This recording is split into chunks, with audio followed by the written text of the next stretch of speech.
This is the Ray Mears style parang that was sent to me by Seppo Crafts. This thing is awesome.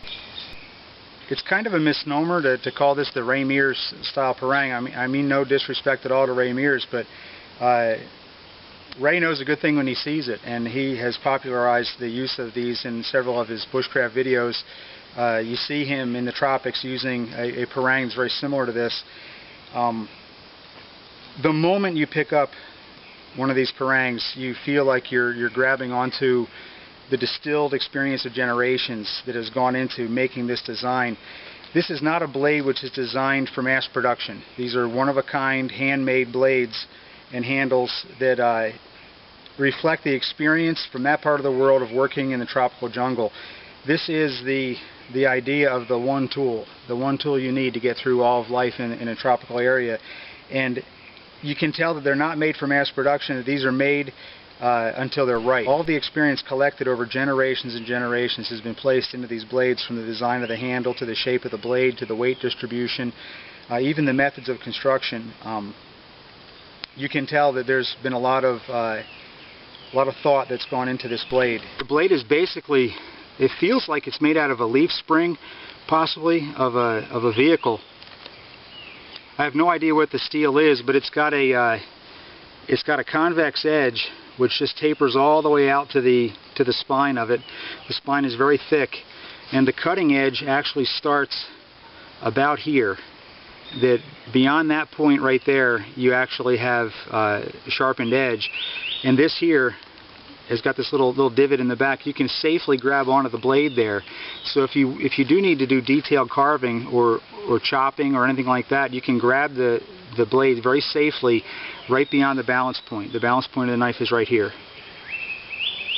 So you can very safely grab you get your whole hand around the base of the blade if you need to. If you want to do any kind of detailed carving, make a bow drill set. The shape of this handle is absolutely amazingly comfortable when you're using it. It has a dual palm swell that just fits perfectly into the palm of the hand. And the way the shape is designed, there's nothing that gives you a hot spot on your hand. You can chop all day with this blade, and the handle just distributes its force very evenly across the palm of your hand. It's a extremely comfortable handle. The handle and blade are held together with a brass pin. Now, from what I understand, these are originally not made with the brass pin, and these are added afterwards because the American market kind of demands that to have a pinned blade. And it is an added safety feature that this blade is pinned into the handle. It's not going to come flying out. I like the fact that it has the handle pinned in there. The wrapping here is some kind of monofilament. It seems like monofilament fishing line, very heavy. Opa! Look at that. Just touched it. This thing is extremely sharp, and as I was turning the blade, I caught the callus on my thumb, and you should have no doubt that this thing is a sharp blade.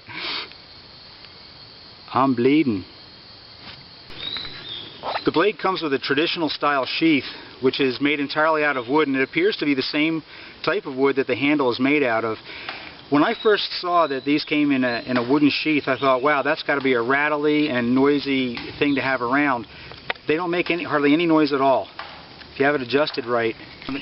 The sheath was made by somebody who hunts for his dinner, because this thing does not make any noise, and it holds the blade absolutely still in there. It doesn't bounce around, and yet if you just pull it back just a little bit, it unlocks and draws almost silently.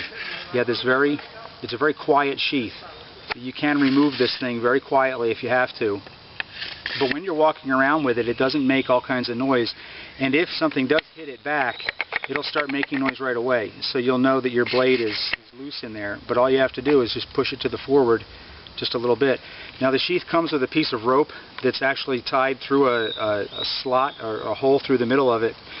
Apparently the people who wear these most often don't actually wear belts, and they just tie the sheath onto their left side, and they've got a special knot that they use to do that with. I just tie a regular shoelace type knot, a quick release hitch in it. I am probably going to make a leather sheath for this because I'm afraid that the wood is going to get all beaten up, especially here in the rainy season. I can't replace the sheath, the wooden sheath, so I think I'm going to make a leather sheath for it to preserve it because I really do like the blade. It is a fact that if you ever see me making a sheath for a knife, it's because I really love the knife. And this one is definitely going to see a lot more use here in Brazil. Do I like it better than my Tramontina Golok? That is a very good question. This one works much better in green wood than my Golok does. It doesn't have the same reach that a longer machete would have. It seems like it would have a short cutting edge for getting through a lot of vines and grasses and that sort of thing. But it's so useful and so comfortable to work with, and it's so extremely accurate because you have this heavy, short blade which you can make extremely accurate chops with this thing, and very, very deep.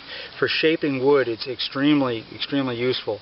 I can see in a tropical environment having a parang like this as my one main tool. I would have no problems using this for everything that I do here in Brazil.